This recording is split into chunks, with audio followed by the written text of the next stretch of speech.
Hey guys, and welcome back to another YouTube video. In this video we'll be going through the Swans season player by player review and going through how I thought they went, etc. And so you'll be progressively seeing, I guess, stats by each player as we go through and stuff. That'll be done through obviously editing, etc. And we'll see that go by, and then you'll just hear my thoughts, etc. and what potentially will happen for next year with regards to their role, etc.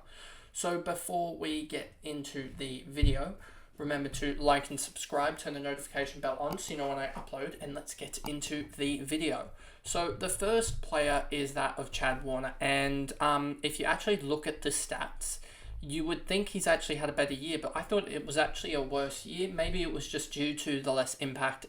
And now we go on to what's going to happen in 2024, and with Mills' injury out for the first half of the season, are we going to see a role change for Chad Warner to that of our more midfield rotation? We did see him play a little bit up forward, much like the Petrarca role, and whether with the new incomings of Jordan, with Cleary coming in as well, and Gordon potentially going on board, whether he actually sticks out as a forward and still has more forward time, or whether he does, with Mills' injury, revert back to the midfield role that we've seen before. And as you can see with Chad Warner, he's had 30 odd less disposals and less clangers, so that was actually surprising. It felt like he used the ball a lot worse in the last season in 2023 rather than 2022, but obviously that isn't the case, I guess. Next on to is Hayden McLean, and I thought he was pretty much done going into the season. I thought this was gonna be his last year, but he massively did really well, especially in the back half. I mean, he did a lot more ruck work and became almost a solo ruck at some point, and did really well just as a lead forward. And I think he's in for a 30 goal a year as a forward ruckman, and that was just, it was great to see his growth. And I mean, he's turned 24 this year. He's still got another 6, 7, 8 years to play. So yeah, he's turning into a really serviceable player. Then we move on to Dylan Stephens, and I had more hope for him given that he was a top 5 pick, and compared to like Roberts, etc., and some other wingers. But I think Stephens obviously now is going to be out by the start of next season, as he's requested a trade. And yeah, he's just been poor by foot, to be honest with you, in the last couple of years. As you can see by, I mean, the clangers aren't terribly high. They're just at 3 a game, or just under 3 a game. But yeah, you can just see, compare that to, say, Chad Warner, and you see that Chad Warner is at around 4 a game, but Chad Warner gets so much more of the ball compared to Dylan Stephens. Dylan Stephens is around about 13 touches compared to Chad Warner around 35, so double the amount of possessions for one less clanger. I would rather have Chad Warner, obviously. Moving on to Clark, and I don't really see what he adds too much. As you see, he's he tags, but other than that, he doesn't do anything. So I think he's one that will obviously be on his way out. I think he's going to be delisted, as he's 26. He's not really going to improve, I don't think. And it's time to get some more fresh players in, and I think he's going to be one of those that get delisted to allow us to get the likes of Cleary, who Cleary plays the exact same role as him, or exact same positions, and role can be the same. I think he's got the physical nature, I think, Cleary, to be able to just swap in for Clark. But yeah, I think Clark is done. Next, we move on to Heaney, and he's had a down year. Just didn't get too much involved, honestly. We see his goal output here. You can see 30 goals compared to 49 last year. Really sort of down. And yeah, he's had a couple of years where it's his worst year since 2019, looking at the stats here. So yeah, I just think that he's not really obviously performed, and it's time for him to step up again if the Swans really want to make an impact in September, because the 30 goal effort from 23 games, especially the first half of the season, like we saw, basically the Swans were bad when Isaac Heaney was bad. And I don't think that is a direct correlation, but I think there is a massive influence of Heaney being able to at least command the forward line better, and when he starts kicking goals and influencing more, the Swans definitely do play better. Next on to Logan McDonald, and I do think with Logan McDonald's stats, as you can see with them, they're much improved. 3 more games for 17 more goals and one less behind is massive impact, and he's become almost a sharpshooter, taking over that role from Hayward, which we'll get to later. But yeah, he just, I think you need to also encounter sort of a buddy effect, I guess, or sort of like a player overarching him a little bit. And that sort of blocked out McDonald. And I think we can honestly hope for a 50-goal-a-year season out of him next year, rather than what we got 32 out of him this year. And I think he can massively improve.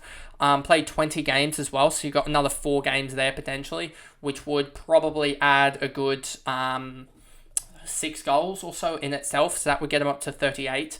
And then just not having Buddy there, I think you can warrant another 10 to 20 goals just by having himself there rather than Buddy. Especially because I believe he got subbed out in a couple games, etc. And that would have impacted his stats as well.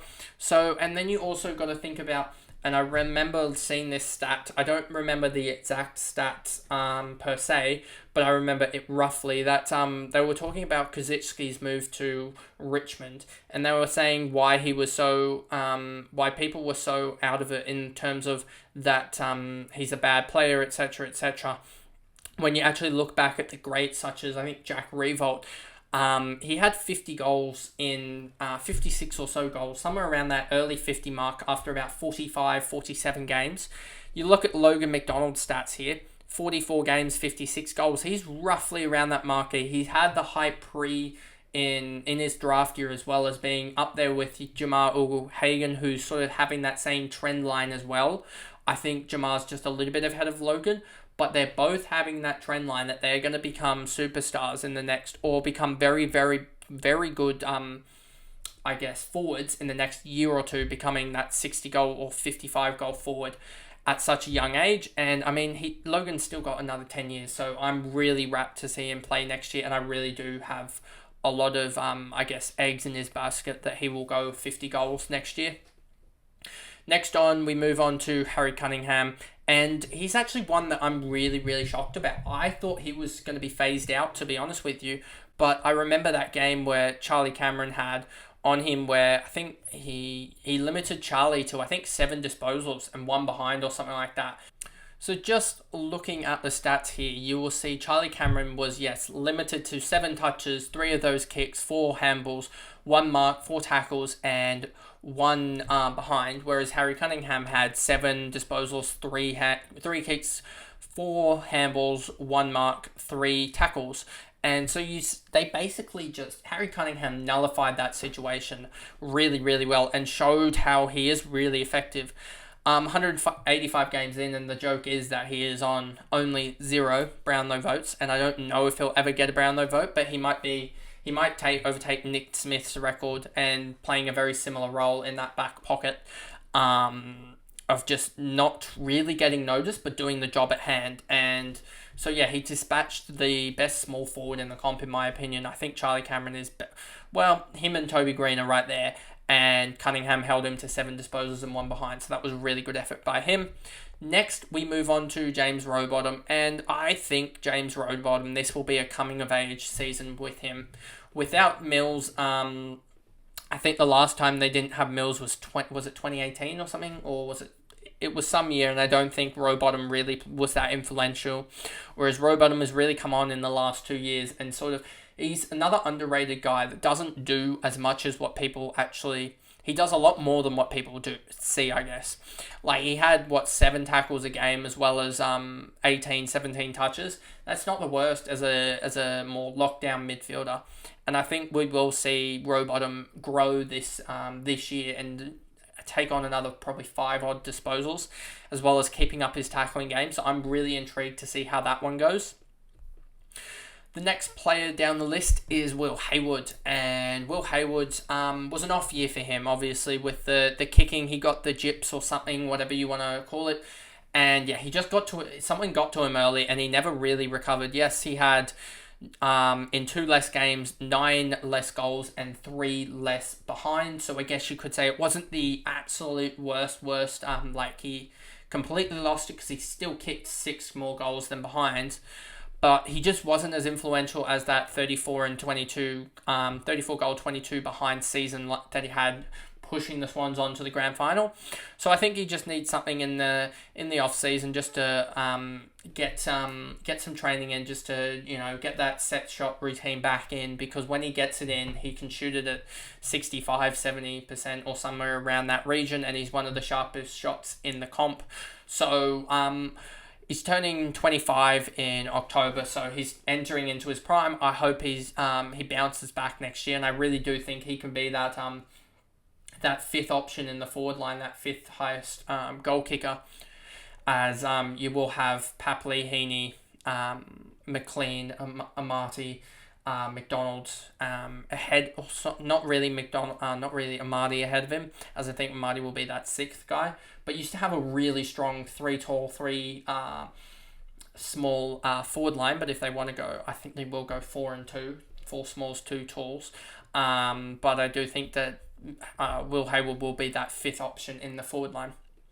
Then we move on to Aaron Francis, and Aaron Francis, I think at the start of the season I had a lot more hype, thinking, I think it was more arrogance that the Swans could turn him around a little bit, considering that he was a top 10 pick, I want to say, something like that, in 2015 or something like that, 2016, and he never really got the games at Essendon.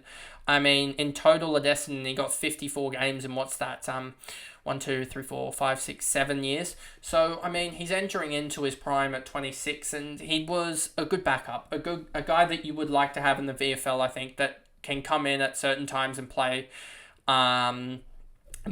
I think I like him more as an intercepting defender than a full forward, as he doesn't really have the best shot on him. But I think he was serviceable, and I don't think it was the worst pickup for like a future fourth rounder, as it probably helped us at least get bodies down there, given the absolute injury crisis we had. Papley is next, and he had more midfield time, which was good to see, and I think it was, for all that was said and done, it wasn't actually that bad of a year for him. I thought he had a worse year on the eye, but if you actually look at it, he had 5 more goals than he did last year. He had 6 less than he did in 2021, which I believe was his All-Australian year. Same amount of games as 2021. So he had a roughly the same output-wise compared to 2022, and don't think it was too bad. I think he could potentially play a more midfield role, given the fact that Mills has gone down. But just an all-round pretty decent season from Papley, and look forward to him putting up a similar output next year. Ollie Florent, and I think he was actually, from my perspective, from what I saw, I thought he wasn't as going into the year, I didn't think he'd be as influential as he actually was. He had almost 20 touches a game, which is actually pretty good for that half-back flank. And he ended up with 24 games, 477 touches, 5 goals, 1, very close to a 6th. That all-important goal, that would have changed a lot of things in the final series. And then he also, as just looking here, you can see, with the stats up on the screen, he's not the biggest tackler, so tackling was down a little bit, but should be fine. And so that's an all-round good year from Florent, but you just hope he can pick it up, or just sustain what he's doing at the moment. I mean, 142 games into his career, he sort of crept up on that, not going to lie, and he's probably going to turn into a 250 game player in the end, I think. Next on to Mills, and I don't know what to think about this, because I know a lot of people will be like, Mills is one of our best players. That's no doubt. But to be honest, I think he's got one of those roles that is actually very, very interchangeable, in that he's able to be his tackling was so far down from the previous year with the Swans, as he's down 70 in tackles across 5 less games, so obviously you could probably say he's down about 45-ish tackles, which is around 2 tackles a game. So is he that influential that you can't just sub in Gordon into the midfield and put James Jordan onto the wing and pick up those numbers there? I think the Swans will find a way, because they always seem to find a way. I do think they're going to lose some some attributes with Mills being down till round 10, round 11, somewhere around there. So I do think they will lose something, but I don't think it'll be as detrimental as what other people are actually saying. I think the Swans will be able to survive without Mills, and I don't think they might maybe lose one or two close ones because of not having Mills, but I don't think it will be as season ending as what people are saying already. Next, on to Wicks, and Wicks is turning 24 or just turned 20, no, turning 24 in a little bit, I believe. And yeah, he just, turned 24 just then, actually.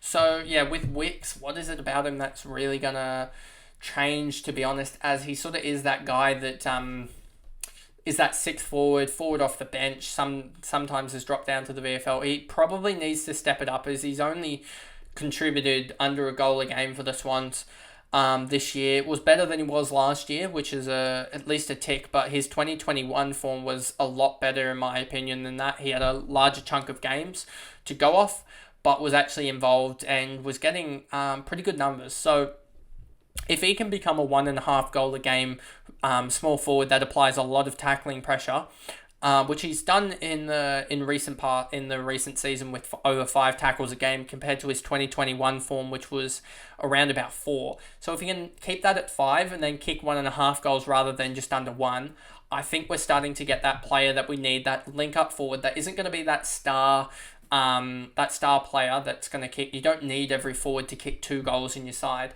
But I think he'll be serviceable if he can kick 1.5 goals and continue having that forward line pressure. But I think Constanti will maybe take that role over as that fourth small forward.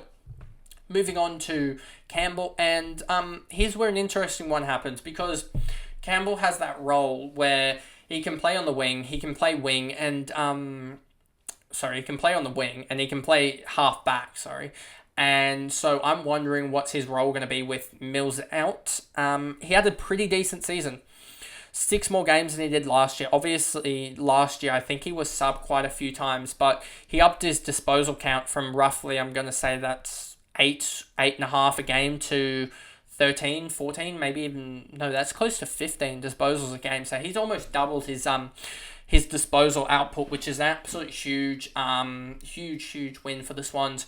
I think get it into his hands. He's been crucial. Him and Goulden have been crucial in the last little bit of the season. And I think with Braden Campbell, if he can become that distributor from down back, but yeah, I'm really intrigued to see how what Braden Campbell's position is next year. But I really did like how he was playing it last year. And now we move on to Will Gould, and I'm going to keep this one quick. He's going to get delisted. He just wasn't. Never got going as a key back, never really looked comfortable, and I think he just never was really, really good with the ball. And yeah, just 4 games this year, and just a VFL product, and at 22, he's young, but I think he needs to find a new place, and whether that be at Adelaide, Port, or some other club, whether that be Gold Coast or somewhere like that, he can go there and potentially do that, or he can go into the VFL and try and find some form back to be able to get picked up again. Constanti, and I think I have a lot of hype for him as well, because he came in, what was he picked? Was he picked 20 odd last year? We didn't actually debut any of our off-season rookies. We did play Buller for 1 game, but 1 game out of the 7 or 8 that we had to come through the door this year. And I don't think that'll be the case ever again, to be honest, for the Swans. I don't think they'll go through a whole year without debuting an off-season draftee. So I think Constanti, he did have 2 injury delays, which sort of stuffed him up. I think he was almost going to play round 1, but he got injured at the wrong time, and then Wick sort of found some form in that time, and then they had an injury crisis where they were just trying to put every key defender and key forward in the actual team, because there were so many that went down and stuff. So he actually never really got a game. He never got a game in the AFL per se, but he never really got that ability to get a chance in the AFL. As you can see by the stats here, he did have a good run a couple of weeks where he kicked 7 in the space of 3 games. And I just think if he's sort of can take up that Sam Wicks role of 1.5 goals a game and 4 or 5 tackles a game like you see here. He was averaging 4 tackles in the VFL. If we can do something similar in the AFL, that's sort of the what we need from him. Next on to Laddams, and I'll keep this simple, quick. Grundy's coming in. Laddams will be the VFL ruckman. It's as simple as that. He was the VFL ruckman pretty much the whole of this year. Horse even decided to go for McLean and Amati over him in the ruck, just because he just wasn't good enough. Just a failed trade from the Swans, it feels like, and it feels like he's just going to become a Callum Sinclair, to be honest, as simple as that. On to the next guy, and it's Sam Reid, and I don't know what to expect from Sammy. Hasn't played this year. Played really, and was influential last year in the way the Swans got to the grand final, but I don't know how what's gonna work for him this year. If he does even sign on, we'll see what happens there. But I think if he does get on, he will be on just a massively a low scale contract. As this will be his last year, I think, is just injuries have just derailed him. He's turning 32 in December, and so I think this probably is going to be his last year. And yeah, 181 games, hopefully he can get up to 190, 195, but I don't see him I think he'll have another injury season where he won't get up to 200 games. But I think the Swans are still good enough without him, and I don't think they'll really need too much out of him if he does even come on to play a little bit. Then we have Gordon, and I don't know what to say more about this guy. He just continues to amaze, and he had 27 Brownlow votes. I think he was one tag away, basically, given that that last round, I don't know. I sort of understand how he didn't get the 3, but he could have easily got 2 there. And, I mean, he had 22 of the last 30 Brownlow votes for the Swans, which is just a crazy output. And I think he could easily win the Brownlow next year or in the next 5 years, 10 years, because he is crazy good. You're going to see the Brownlow, at least just off what we saw this year, between Tom Green, Nick Dacos, Errol Goulden, Noah Anderson for the next 5-10 years.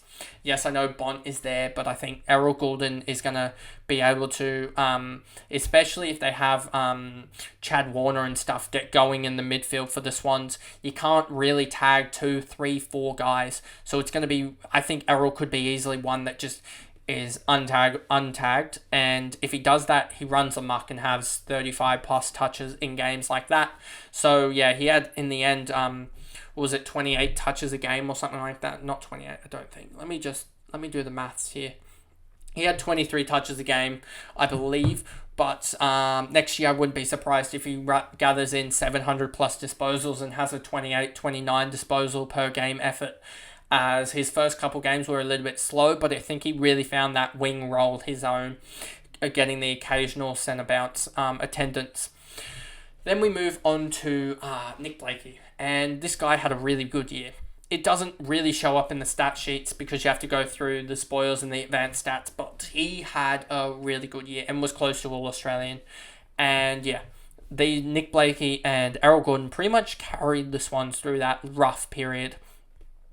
Nick had 25 more disposals for the same amount of games, and he was also concussed not concussed, but he certainly doesn't have the strongest body that can cop a couple of whacks. So he was off for a couple of the games, I'm pretty sure, in 2023, especially I remember that Carlton game where he would have missed out on at least probably 5 or 6 touches, so he probably averaged a good 1.5 disposals if you take the time on ground or something like that involved per game more than he did last year, which is really, really good to see. He had just look at the bounces. He had 26 more bounces.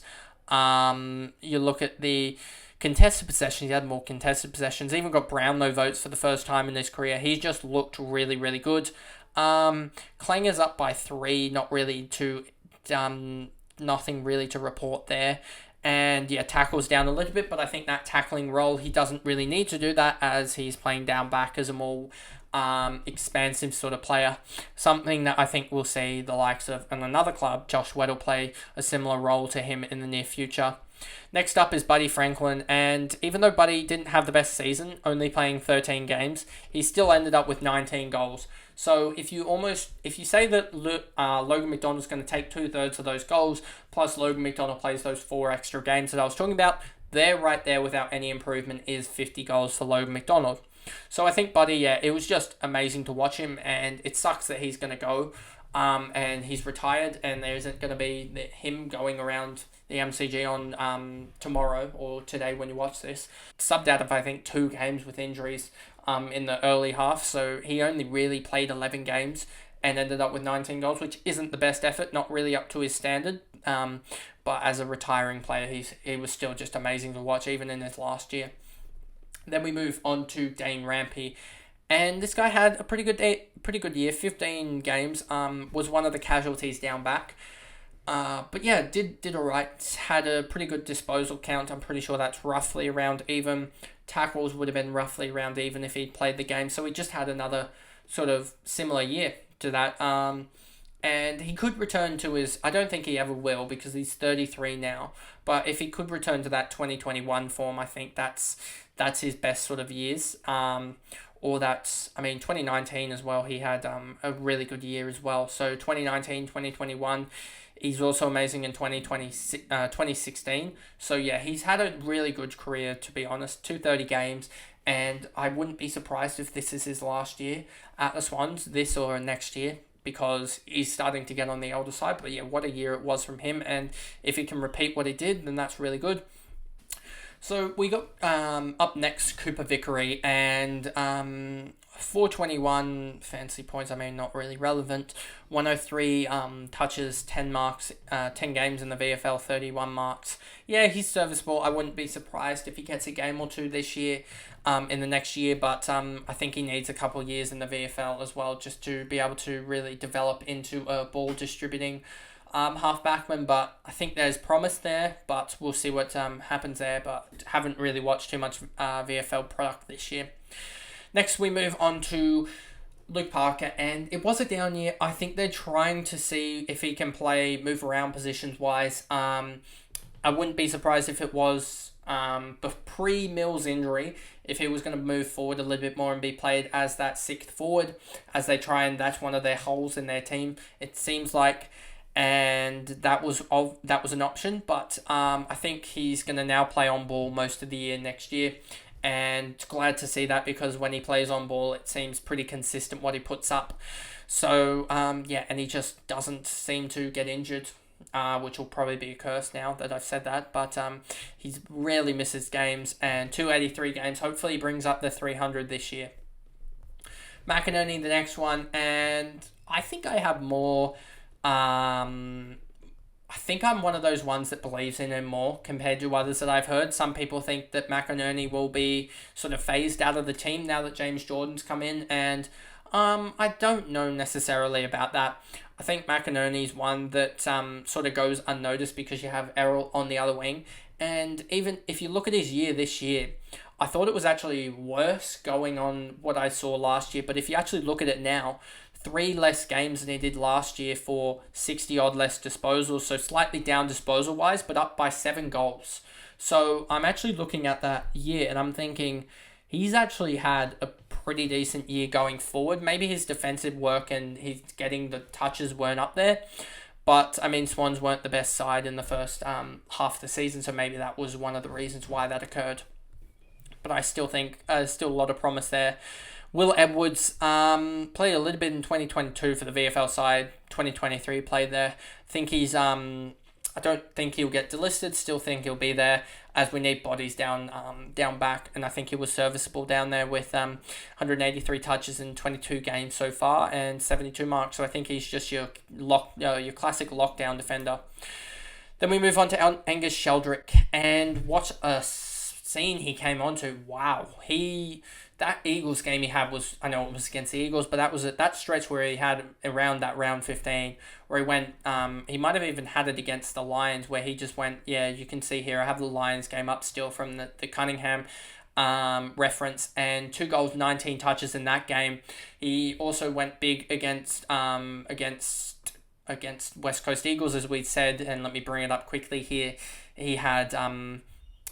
let's just see here. He had 1 goal, 329 touches. That is exactly what we need out of a midfielder. He also had 4 marks, 4 tackles if he can be that missing link, we might just get away with having no Callum Mills. I mean, Sheldrick is just turning 20 in a couple of months' time. He's so young, so raw. We need to keep him at the Swans because he is going to be that midfielder. Yes, he is only 179 centimetres, which is what, 5'11", 5'10". He is a little bit short compared to the rest of the midfielders, but he is that contested ball winner. And there's nothing much more you can say about that. His numbers, 6 contested possessions per game, even as a sub, and I think some of those games as well. Next to move on to is Tom McCartan, and he's had an underrated season in my opinion. Did really, really well. Ended up with 15 games, so a little bit, obviously got a couple of injuries with that concussion that saw him out for quite a large time after that Port Adelaide game, which we lost probably because the McCartan brothers went down. But yeah, he's just been amazing, and what a revelation putting him down back, to be honest. He's become one of the best key defenders in the comp. Doesn't probably get as much recognition, but is only going to be turning 24 at the end of this year, so has so much time to grow and become that out-and-out best in the comp. But I don't even think we need him to be the best. We just need him to be what he's done at the moment, to be honest with you. He's done pretty damn well to... from what he did in the last couple of years. And I think if he can improve back to his 2022, 2021 form that he was in, 2022 seems like his best year, then we're on for a great player. Next up, Tom Hickey. And yeah, just loved the way he played the game at the Swans, to be honest with you. Did his best. Had obviously his best year, 2021. 2022 was pretty decent, but 2023 seemed a little bit off. Yes, he was still getting the hit outs, but didn't really get anything outside of that for the Swans. And I think he sort of had given everything he could to the Swans, and you could see in just his clearance work that he was a little bit not the same compared to his 2022 and 2021 form. But we'll see what happens there. And then next up, you have McGaw, and this is an interesting one because McGaw is young. He is young at I think turning 20 soon. 20 in February. So he is very, very young. In his first, I think, season at the Swans from memory.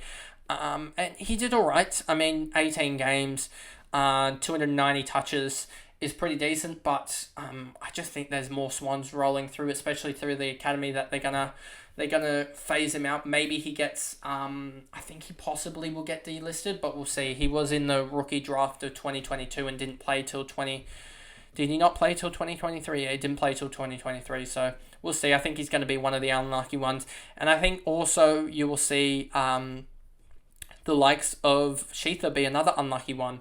I think Sheether is going to be the last one to possibly be delisted if we do get a fourth draftee / or just another player through like Paddy Dow's been linked today, even though I don't expect that to occur. Actually, now that we have the likes of James Jordan choosing us over everyone else, so that'll be, don't think we will see the likes of a Paddy Dow come to the Swans. I think he'll go to St Kilda. I just think that's a couple days old story that's come up again. Next up is Matty Roberts, and what a start he had. He came on as a sub, I think, twice, and showed some promise. He'll be there. Injury-riddled season, so I think he just needs to get some form back in the twos before he comes back into the ones, but I think there is a lot of promise there.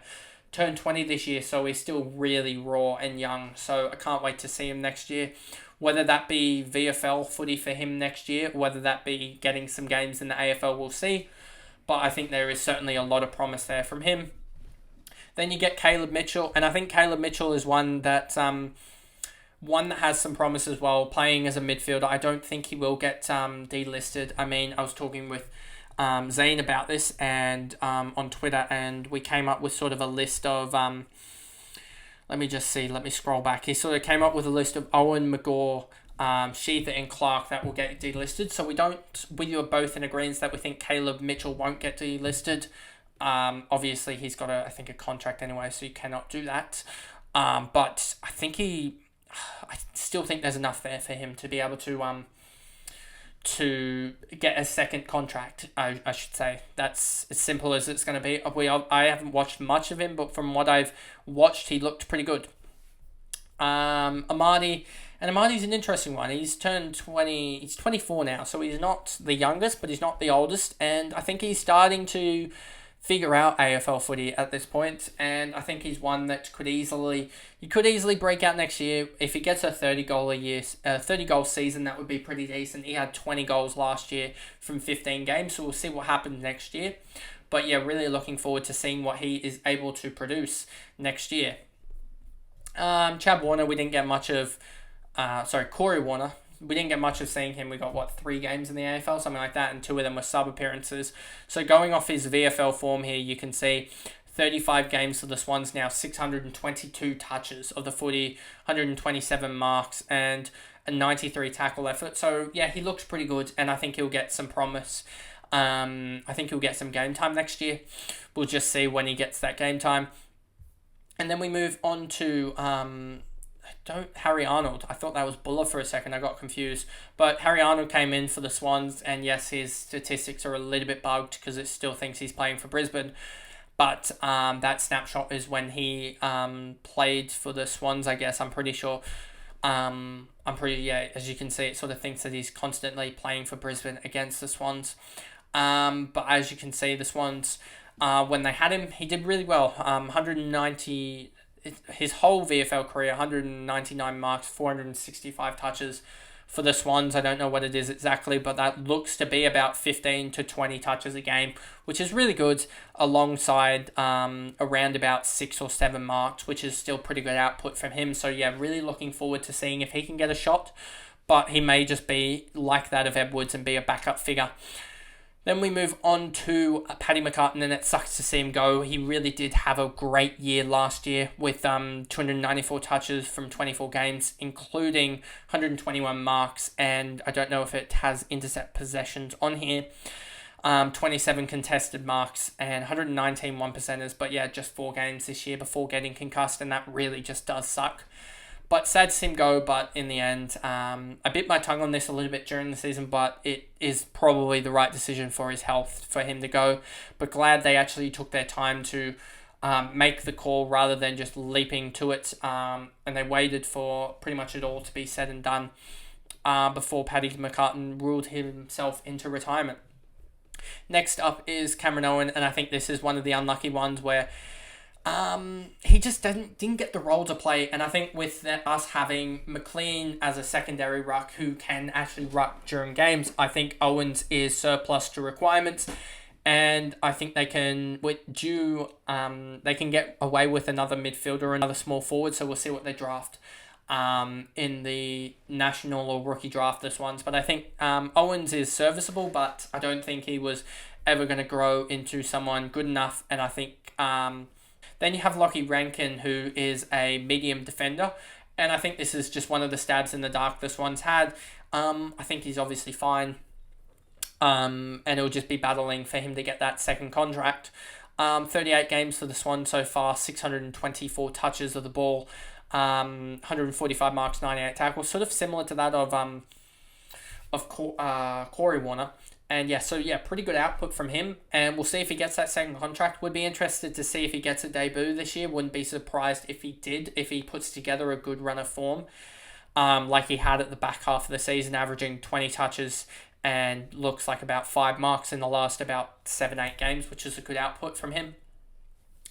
Robbie Fox is one of the last guys. We got 6 more to go, is it? Yeah, 6 more to go. Robbie Fox is the guy that does everything but doesn't get noticed. He is an amazing guy at the end of the day, 30-year-old. Don't think he has many games left in him, maybe another 50 or so in him, so he gets up to about 140-odd games. But yeah, what a guy he is, and what a player, 20 games, 303 touches, was really good this year, and really just filled a hole when needed. Undersized at 185 for being a sort of key defender almost at times, but his leap, like that of Campbell, can sort of catch up another 3, 4, 5 centimetres and almost makes him level with those undersized key defenders that are actually like those 190 key defenders. Then we move on to Melican, who is, Yeah, an interrupted year, but I think there is promise there, and I believe he got a new deal to, was it 1 year? I think he signed a 1 year extension, and it'll be interesting. I think it'll be interesting to see what happens next year, at the end of next year with Melick, and whether he gets shipped out or whether he sort of replaces Rampy or someone else replaces him, depending on what we get in the draft. I am expecting a O'Sullivan or Murphy first round pick there, somewhere around there. So hopefully we get one of them to allow Rampy to go with someone sort of like an understudy there. But I think Melican could be crucial next year if the Swans want to contend, as he played 8 games, hasn't really strung games together since 2019. But in 2019 and 2017, he actually was really crucial. I mean, 2017, 21 years old, he came in and played 17 games, 203 touches, and was really influential. But I think he'll just be good enough at this point of his career to be that third or fourth tall defender. Then you have Jake Lloyd here, turning 30 in a little bit, or just turned 30 as a matter of fact. And yeah, just huge output from him again. A little bit lower than last year, but another good year, and we'll see what happens with him. I don't have as high stocks compared to others in terms of Jake Lloyd, but he's played 223 games for the Swans. Looking here, 26th most games for the Swans. He's still a good player, but I just think with 181 centimeters, you can use a little bit more in terms of. I thought he was actually smaller than that. He obviously plays a little bit smaller, and I think he will still be crucial to the Swans, but I think they will try and phase him out over the next year or two to get those youthful, bigger kicks in that can distribute the ball just as well, and provide more of a physical contest. Then we have here Hugo Halkahan, and I think he has a little bit more hype. Some people have said that he might be one of the unlucky ones. I don't think he will. I think he's crucial as providing competition for Isaac Heaney and Papley and others, and Will Hayward, as they didn't have the best year. And I think if Hugo Halkahan can actually produce in the VFL like he was for, I think, a certain patch here where he had a good run of 5 or 6 games of 6, 9, 10, 12 in about 7 games. If he can be producing that, but for the whole season, that gives pressure onto Will Hayward especially. And I think we will see, like they say in football, with like the English clubs, they bring in 2 players per position sort of thing, to provide pressure onto the the guy in the first team to make him actually better. So we'll see how Wilbar, I guess, reacts to that if Hugo can actually step it up a gear. Lockie McAndrew, long-term ruck, and I think this is the best for him, will be the VFL ruckman, I'm pretty sure. And with him being another year under Cox as a ruck coach will be crucial for him, as well as being in contests against the likes of Grundy will be absolutely crucial. And if he can't develop under those two, I don't think he would develop anywhere. So I'm really intrigued to see how he goes, and I think he could have a couple of. He's the next one up in the